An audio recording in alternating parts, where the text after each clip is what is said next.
is a Palestinian-American journalist, educator, and founding member of the Coalition of Ethical Reporting of Palestine, SERP, and she also serves on the board of the American Muslims for Palestine of Chicago, AMP. Deanna, please welcome.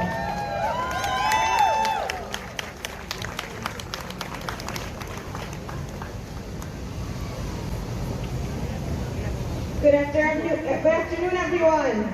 Assalamu alaikum. I'm very honored to close out this event, and I just want to talk a little bit about Palestinian mothers. Mothers are the pride of Palestinians. They're cherished, adored, honored. Palestinian mothers, like my grandmother, like my mother, like my aunts, like my sisters, like my mother-in-law, like my sister-in-laws who are living under Israeli bombardment as we speak. These mothers, they inspire us. They give us safety, security, joy, comfort, education.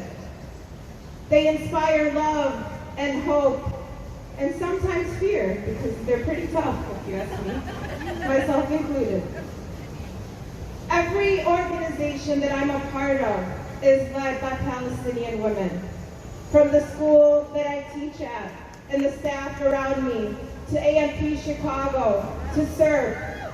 All of these organizations are led by women. They're led by Palestinian women who are strong, who are resilient, and who are the face of this struggle, both in the diaspora and in Palestine. In the Islamic tradition, there's a saying of the Prophet, peace be upon him, that is so often quoted that it's almost cliche. And it states that a man came to the Prophet, peace be upon him, and asked, who is most deserving of my good treatment? And he said, your mother. And he asked again, and he said, your mother. And he asked again, and he said, your mother. And he asked again, and he said, your father. And we all like to use this saying quite often. But there's a reason that this was a saying of the Prophet, because it's true. Everything that we have in our lives, our life itself, we owe to our mothers. And that is why the womb of the Palestinian mother is viewed as a weapon by the occupier.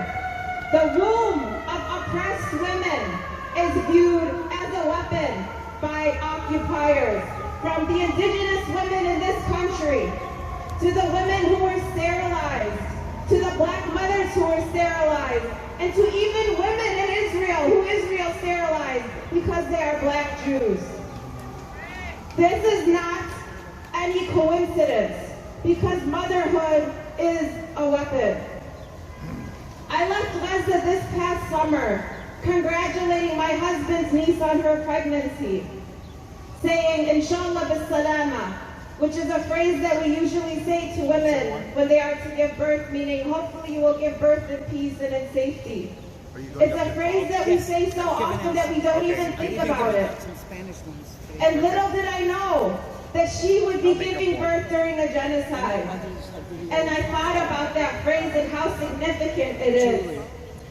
I thought about her giving birth in conditions like Fidat described earlier, without pain medication, without sanitation, without even a bed to give birth in. I watched a video where a mother exited a tent after giving birth, and she wept and she wept. And they asked her, are you in pain? Why are you crying? And she said, no, I'm crying because I don't have any water to wash up with after giving birth. And you think about that, and you think about the conditions that we give birth in and how difficult it is with all of the luxuries. And these women are giving birth on the floors of tents, dirt floors. UNRWA has reported that more than 10,000 women have been killed in Gaza. There are children who lose a parent every few hours, and 37 a day are losing their mothers. I watched a video of a boy speak And it was frightening how matter-of-factly you could tell it was due to the psychological trauma. And he explained how his father was taken out of the house and he was shot and killed. And then he saw his mother taken out of the house and she was shot and killed. And he explained how he is all alone. And then the person asked him, "What's your favorite food?" And he said, "Hamburgers." And the way that this young boy was talking, as if he was just retelling any old story, was so frightening to see the impact on the psyche of these children. Another girl talked about how she has lost her parents and how she's become a mother to her siblings. She's 10 years old. And she explained how she has to learn what her baby sister's cues mean when she's hungry, when she wants to go to sleep, when she needs to be changed. This is a child who is coming into the role of motherhood. Over 155,000 pregnant or breastfeeding mothers are facing limited access to water and sanitary items. Imagine going through these situations, not having a bathroom. Forget about sanitary products, but no bathrooms. These women have to choose between feeding themselves to be able to produce enough breast milk to feed their children or feeding their other children. There's no access to formula or any other way to feed these children. All of these babies are being born underweight, and some of them do not survive. Many of these mothers who are incarcerated are forced to give birth handcuffed to beds in Israeli prisons. This is reminiscent of the black women in this country who are incarcerated, who are forced to live in these same conditions. Because again, their position as motherhood, as mothers, is seen as a threat.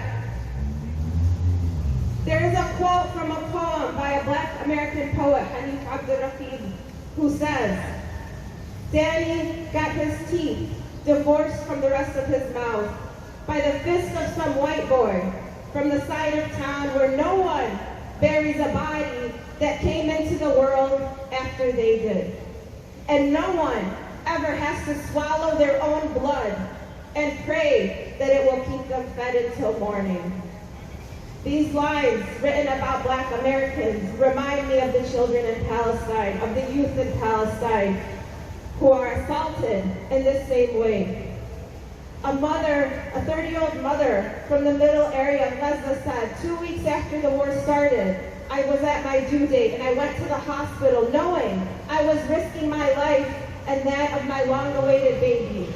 My doctor decided to use a private clinic and was not equipped, and it was the only solution available at the time.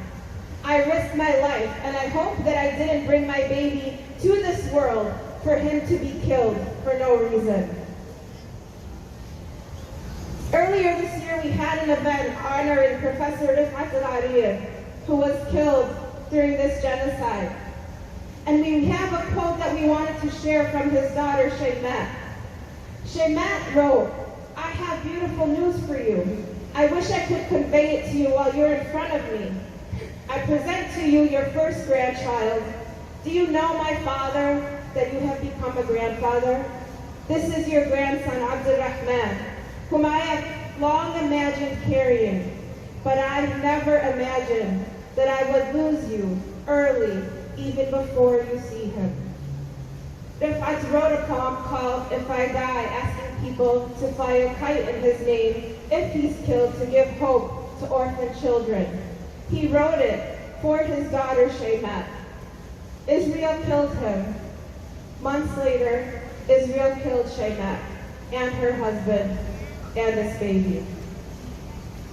Mother's Day is not just about flowers and chocolate, although those things are nice. But motherhood and Mother's Day is about being revolutionary. Palestinian women and women of all cultures who are raising the youth, who are manning these encampments, who are going against presidents of universities, who are going against the most powerful structures in this country, who are walking out during their commencement ceremonies to stand for something. And this If these children, if us witnessing all of this in our lifetime does not change us, does not change our priorities and the way that we live our lives, nothing will. And so we have to be cognizant of that and work for a better humanity for all of us. I'd like to end by just reading some of the lines of one of the poems that's featured up here, that's written by Palestinian poet Fadwa Tuqan. And she said, "Tell the usurper of our land that childbirth is a force unknown to him, the pain of a mother's body, that the scarred land inaugurates life at the moment of dawn when the rose of blood blooms on the womb." Thank you.